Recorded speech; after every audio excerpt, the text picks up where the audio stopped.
नमस्कार। आज फिर उपस्थित हुआ हूं मासिक राशिफल लेके जुलाई 2025।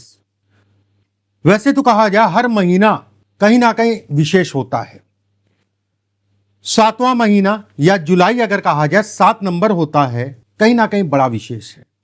कहते नहीं है कि 7 जन्म 7 फेरे 9 ग्रह, लेकिन 7 ग्रह होते हैं। राहु केतु अगर कहा जाए तो छाया ग्रह है, वो ग्रह नहीं है, इंटरसेक्शन है।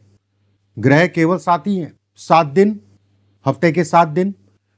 केतु का नंबर भी 7 कहलाएगा, एक बात। और केतु अगर कहा जाए रहस्यों को दिखाता है। केतु अगर कहा जाए अचानक से व्यक्ति को राजा बना देता है। इस महीने में या फिर युति जो चल रही है, केतु और मंगल की युति भी चल रही है, उसमें भी कहीं कोई दो राय नहीं है। जुलाई 2025 आपके लिए आपके फाइनेंस, आपके शरीर, आपकी बिजनेस, आपकी नौकरी, आपके विवाह, आपके शेयर मार्केट, आपके निवेश, आपके प्रॉपर्टी, घर खरीदना बेचना, इन सभी चीजों के लिए, संतान के लिए, विदेश से संबंधित कोई निर्णय लेने के लिए, शिक्षा से संबंधित, या आपका कोई अफेयर है, चाहे वो शादी से पहले हो या फिर शादी के बाद, क्या स्थितियां रहेंगी। देखिए, इस महीने में अगर कहा जाए 16 तारीख को सूर्य अगर कहा जाए कर्क राशि में गोचर करेंगे अपनी मित्र की राशि से निकल के। 18 तारीख को अगर कहा जाए बुध, 18 तारीख को अगर कहा जाए बुध जो है अपनी राशि का परिवर्तन करेंगे। शुक्र अगर कहा जाए तो अपने उच्च की राशि, जिसे हम लोग कहते हैं कि मालव्य योग का निर्माण, राजयोग का निर्माण करते हुए इस महीने में चलेंगे। सबसे बड़ी चीज है कि शनि भी इस महीने में वक्री होंगे 13 तारीख को। क्या प्रभाव होगा सभी जातकों पे, उस पे बात करेंगे। देखिए, सबसे पहले एक चीज का ध्यान रखिएगा, मेरा चैनल पे अगर आप पहली बार आए हैं तो चैनल को इसी समय पे सब्सक्राइब कर लीजिएगा, बेल आइकॉन का निशान दबा लीजिएगा। बहुत अच्छा सा समय, बहुत अच्छा सा टाइम है। और अगर कार्यक्रम अच्छा लगे तो लाइक करना मत भूलिएगा। मेरा राशिफल अगर कहा जाए आपकी चंद्र राशि पर आधारित है। चंद्रमा जहां पर भी जन्म कुंडली में बैठा वो आपकी चंद्र राशि हुई। अगर आपको अपनी राशि का नहीं पता तो नाम राशि के आधार पर भी इस कार्यक्रम को देख सकते हैं।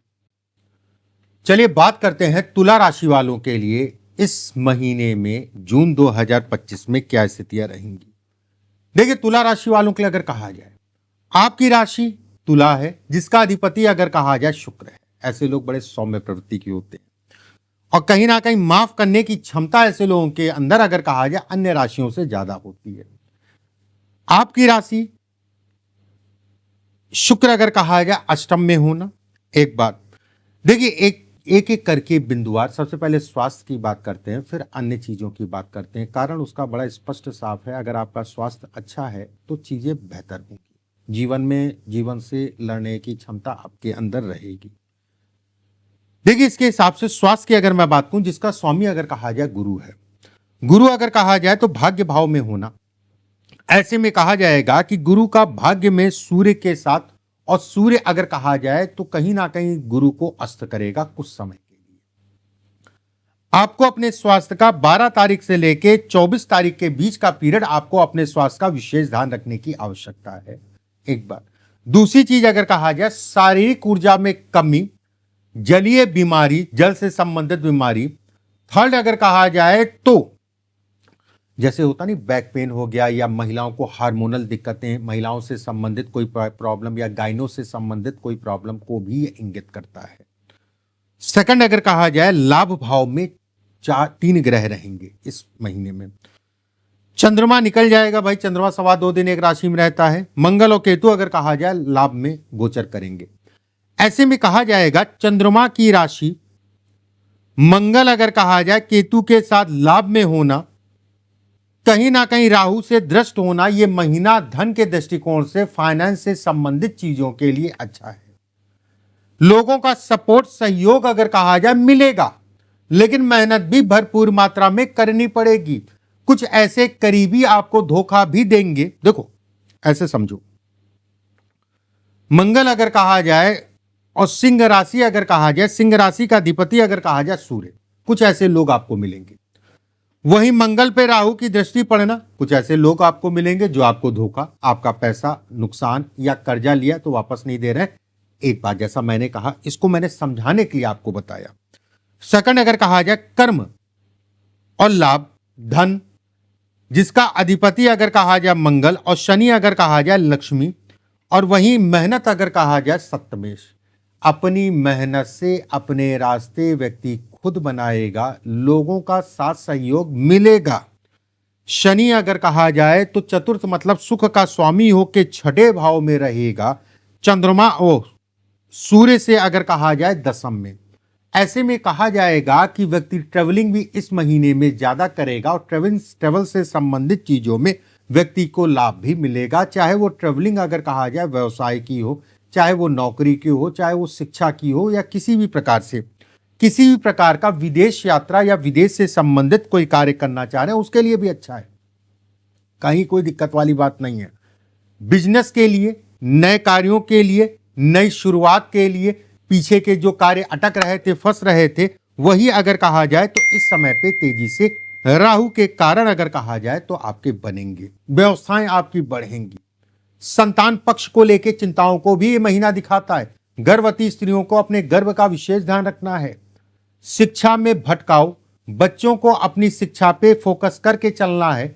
उच्च शिक्षा जिन लोगों को ग्रहण करने या कर रहे हैं उनके लिए समय अगर कहा जाए तो बेहद अच्छा है। पढ़ाई के साथ में नौकरी का भी विकल्प आप ढूंढ रहे हैं या कोई व्यवसाय का विकल्प ढूंढ रहे हैं, उसके लिए भी समय अच्छा कहलाएगा। वहीं प्राइवेट नौकरी वालों के लिए अगर कहा जाए कहीं कोई चिंता वाली बात नहीं है। अगर आप नौकरी में बदलाव भी करना चाहते हैं उसके लिए भी बेहतर है। सरकारी नौकरी वालों के लिए अगर कहा जाए लोगों का साथ सहयोग मिलेगा, दो राय नहीं है।